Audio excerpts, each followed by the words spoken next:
So the Lakers get sold for $10 billion. And the bottom line is basically they just have a new majority owner and or what you would call a governor, which somebody's going to go, well, Jeannie Buss is the governor. How does that happen? Well, it's pretty simple. The NBA decided to change the language and get away from the term owner because they don't like the negative connotations that come with it. And so essentially what they started calling league owners was governor. So that's why they say she will still be governor. And how did she get that? Well, it was voted on. So when they went through this process and they made the final agreement, the other members still voted her as governor. So what is she going to do as governor? She's going to be making, some big time financial decisions. She's going to be there when the league is voting on things like the playoffs and regular season changes. She's still going to be there to present the Lakers and be with the other league owners while they're doing the things that they do when they're making league decisions. So they're still trusting her with the Lakers, and they're still putting the Lakers in the palm of her hand. But here's the thing, though. When it comes to the Lakers, they're in a really weird place right now because you have LeBron, which you've won one ring since he's been there, but the year before AD showed up, they didn't even make the playoffs. You could talk about whether or not LeBron was hurt. We're not going to go there right now. Then pandemic. A lot of people said it was the pandemic and et cetera, et cetera. I'm not going to say yes to that. I'm not going to say no to that. I'm going to encourage you to go look at the record before it all went down and then make an educated decision from there. But since then, they've accomplished next to almost nothing. Now, they've been to the Western Conference Finals, but they got obliterated. So the question remains, what does this really do for the LA Lakers? Honestly, nothing. And it might even turn out to be a setback because even though you still put the Lakers in the palm of the hand of Jeannie Buss, because she's not, she's selling majority, somebody's going to have to answer to somebody when it comes to making all these decisions. And you got to figure out the future of LeBron James. You decided to trade away Anthony Davis. Now you got to figure out the future of Luka. You're in a really, really weird place right now. And this might have even been a bigger setback because, and we've seen this before, when somebody in the league changes hands, we don't see all of a sudden that they have this kick up and here they go, right? Look at the Charlotte Hornets. Michael Jordan has continued to sell share after share after share, and it's done nothing. The Brooklyn Nets, they moved from being the New Jersey Nets to the Brooklyn Nets. You let Jay-Z in. It worked for maybe a season, and that's been it. It just hasn't worked out for the most part, right? And Jay-Z really doesn't have, a lot of hold right now with the Nets. I mean, think about that. He didn't have a lot of hold. So we're allowing all these people in the booth, and what are we really getting out of it? I think the Lakers are at a point where they realize they're going to have to start over. It didn't work out so far with the new head coach, which I think everybody saw that coming. It hasn't worked out with LeBron James lately. He's putting up a lot of numbers, but the team isn't winning. So what are we discussing here? LeBron's numbers or the team winning? Which one does it need to be? And then the last thing is, what do you do with Luka? You're in this really weird place. And of course you made a move for Luka because you went, man, one of the best players to us in the NBA is out there. What are you going to do? And I've said before, a Luka-led team will not win a championship. So I stand by that. I don't see it, but a lot of other people in the NBA do. He's a great player, but and look, they didn't have a lot of time together, obviously, but see, that's the other thing. Like, how long do him and LeBron really have together? And LeBron, he's just there, just kind of putting up numbers and playing basketball. What are the Lakers really accomplishing right now? And this is kind of like an all about the money type thing right now. And I just think that this is just symptomatic of who the Lakers really are. They're a team that is separating and not necessarily falling apart, but they're not exactly together either. And that's another thing. Like, LeBron, he's out there. All kinds of negative press is following him around right now. Look, to a degree, I understand what LeBron was talking about, right?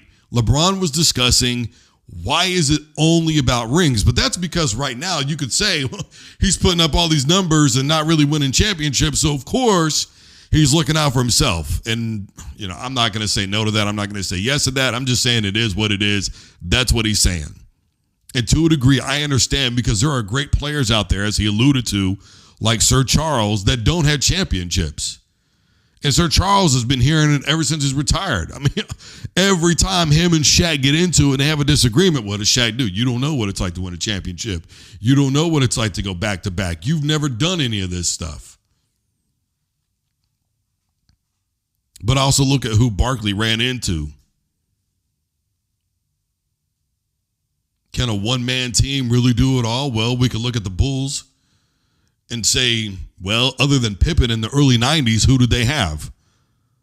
B.J. Armstrong, John Paxson. Yeah, he hit that shot, but don't pretend like Paxson is an all-time great. He averaged 5 per in his career. So, come on, Bill Wennington. Come on, we're not talking, Bill Cartwright. Are we serious right now? Everybody just needs to chill, The last 3 championships, yeah, I'll give it to you. That was a loaded roster. To a degree. You had your big 3, and that was enough. Rodman, Jordan, and Pip are enough on anybody's roster. But the point of what I'm saying here is, if we're and that's it right there. That's the point. We have to start. Okay, man. If you want to call yourself the GOAT, now we got to start. What are the separating categories in making a GOAT? Okay, you got team accolades, championships. But who has more of those accolades? So then people start going, are they a better player? Are they a better leader? What is it? Is it a combination? Do they have better coaching? What is it? What's the definitive factor? Then the other part is individual accolades, MVPs, defensive player of the year, offensive player of the year, rookie of the year, etc. You have to start going into this. The scoring champion. How many times does each one of those things happen? And eventually, in order to give what we believe to be a definitive answer, we have to say championships. For years, I told people that John Elway was the greatest quarterback who ever played the game of football. Despite the fact that he lost those first 3 Super Bowls, I maintained that the reason why they got blown out was because John Elway was a one-man show. Without using Google, you're not going to know who Clarence Kay is. You're not going to know who Steve Sewell is or Sammy Winder or Mark Jackson or Vance Johnson. You're not going to know who those guys are. I know who they are because I grew up watching those games on repeat religiously over and over and over again. I memorized the AFC Championship games. I also memorized those losses in the Super Bowls to New York and Washington and Frisco. And I saw the difference in those teams. And then when he finally got a roster and they went, 13-3 and then 12-4 in the Super Bowl. Then they went 14-2 in a Super Bowl and he was Super Bowl MVP. And at the time he was the oldest Super Bowl MVP. I was able to back a lot of that up. But after a while, I had to concede defeat and go, not only has Brady been there one more times, not only has he won more times, but he's proved that he's just a better quarterback. And athletic ability at some point has to leave that conversation. Because for years, people said that Aaron Rodgers was better than Tom Brady because of his athletic capability. That proved to be wrong.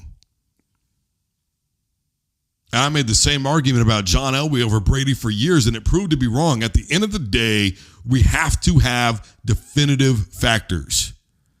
And the definitive factor, really more than anything, is the fact that Brady went to another team that was basically the same team that it was the year before, and they had a losing record. Losing.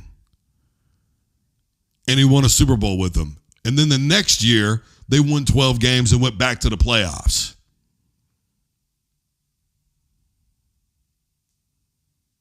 So at the end of the day, Tom Brady solidified who he was as the GOAT. We can't definitively say that LeBron has ever done that. Maybe he's just trying to cover up for his own legacy. Whatever the case may be, it is what it is.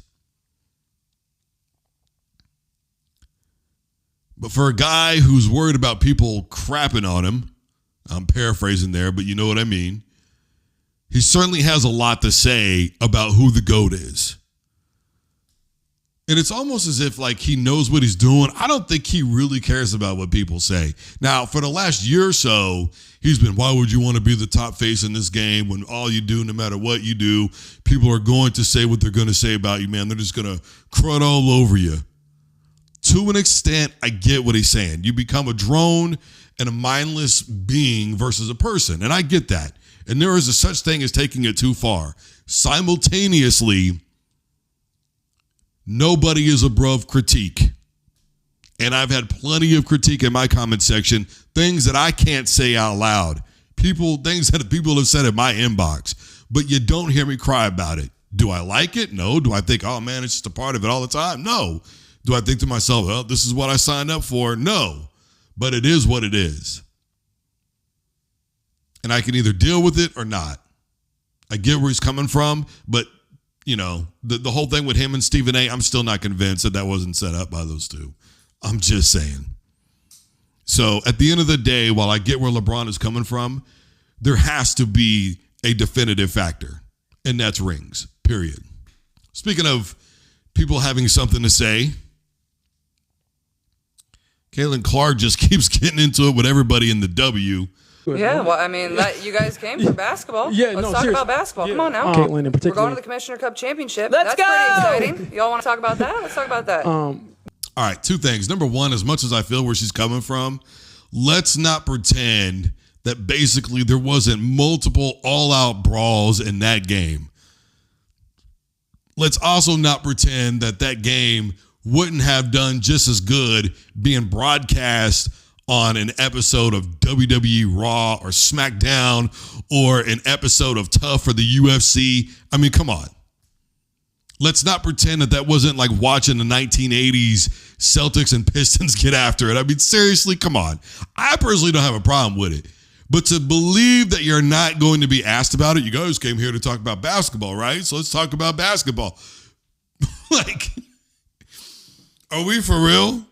Come on now. Like, don't act like you don't know what happened. And I understand she's probably more than anything just trying to be dismissive and not get into it and do this whole thing.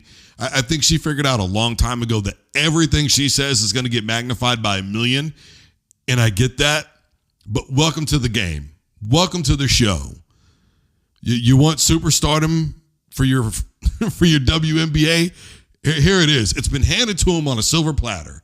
The alleged rivalry with Angel Reese and Caitlin Clark made the WNBA what we are seeing it become.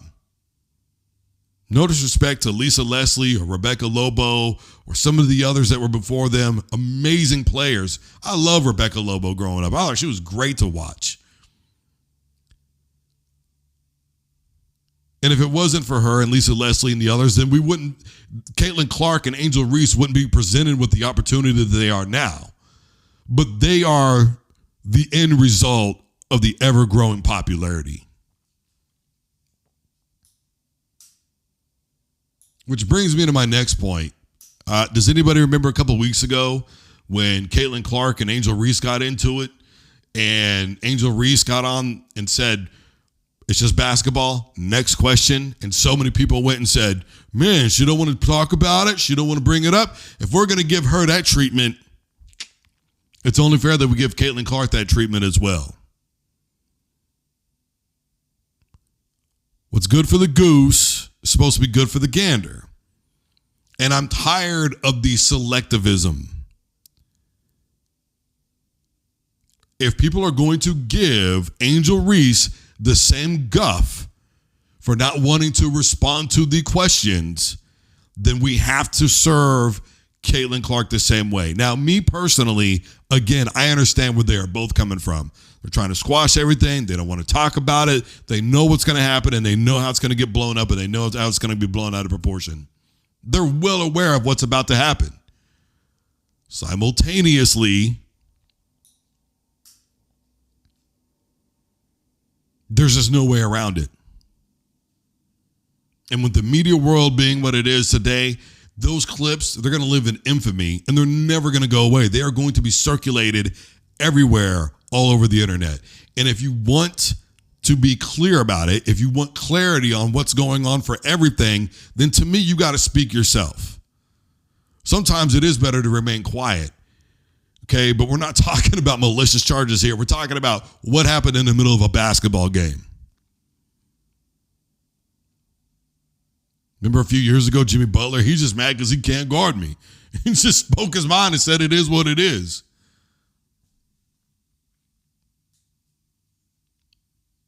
I love what they're both doing for the WNBA, and to be honest, this whole thing is kind of, I'm not going to say it's getting out of control, but, Caitlyn is not the innocent bystander that people make her out to be. I would say about 80% of the time, she doesn't start it. But there is that 20% of the time where she's in somebody's face, she's jawing, she's throwing a ball at them, she's shouldering them, she's doing whatever. And then when they leap back, it's, what's up? And then when about 5 people step in front of her, now all of a sudden it's, oh, yeah, okay? And she's out there hooting and hollering with the crowd and Hulk Hoganing the thing and really getting the crowd into it with her. Like, come on, man. Let's not pretend she's not playing up to this. And I understand that in the moment, it is what it is, but let's not pretend that she's not doing some of this herself either. Nobody is ever 110% innocent. Like I say, 80% of the time she doesn't start it. The other 20%, absolutely. I'm just saying. All right, final thing here. According to ESPN reports, the College Football Committee is currently discussing things for 2026 and beyond. Everything is on the table. There should only be one thing on the table: a rules system for the playoffs, because as it stands right now, it is an invitational. Not a playoff, it's an invitational. How do we know it's an invitational? Because they are voting on the top 15 teams. And as long as they are voting on the top 14 teams, and as long as they are voting, then they are inviting you. And what are they using as a way to invite? Who is the prettiest girl that we can bring to the ball that'll get us the most attention and make us the most money? That's it. That is what they are looking to do. Hashtag not sorry, it's nonsense. How do you put a system in place? I don't know, bro, but they seem to have a system for everything else in D1. They have a way of figuring out who the division champions are going to be in their subdivisions. They have a way of figuring out who's going to play in an SEC championship game or a Big Ten championship game. They have a way of figuring out who the regular season champion in basketball is going to be. I mean, at the end of the day, and here's the thing, I've been saying for a while now, basically championships don't mean anything anymore. They had a little sliver of hope, a little sliver. But now, being an SEC champion, what does it mean? And so, if being an SEC champion doesn't mean anything other than maybe you're going to be guaranteed to be in the top 14, but even then, they're still technically not supposed to use the championship game as a definitive factor, which is something that they weren't allowed to do last season.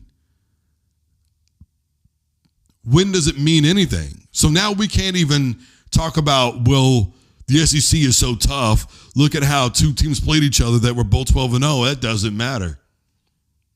That doesn't matter anymore.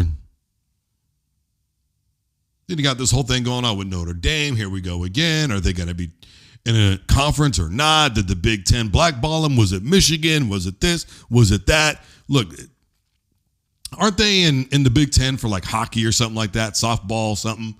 Okay, and then for basketball, the ACC, and then for football, they play 5 ACC teams a year. They even participated in an ACC championship. They just, they get whatever they want. And then they make themselves out to be the poor little innocent child that's just being picked on by everybody. Well, they got a great PR team, man, I'm telling you. When was the last time Notre Dame won a championship anyways? Was it 88? And they still get the respect. Why do they get the respect? Because it's all about big brand, which is why they had the voting system to begin with anyways, to ensure the financial backing. That's it. That's what it amounts to. And then it's, we'll give a Boise State a chance. But now if it's just going to be the top 14 teams, where is room for a Boise State?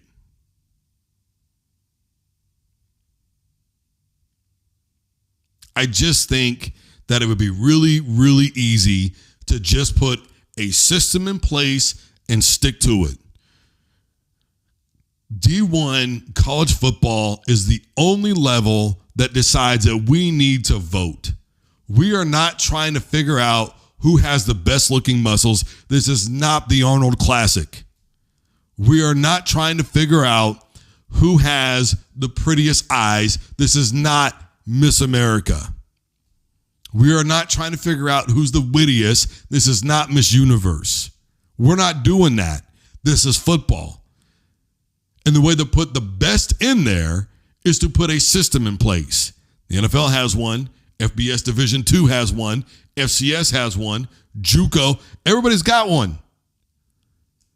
High school, for the most part, in most states. I don't agree with what they did in the state of Kansas. They don't even have a playoff now. I mean, they do, but everybody gets in, right? You play 6 regular season games. After that, you're in a playoff. Which I don't like that, but it is what it is. That's still, to me, better than what's going on right now in college football. Everything's on the table. There should only be one thing on the table, a playoff system. And I've said it a million times. You take your top 16 teams, bam. After that, everybody is generally the same team.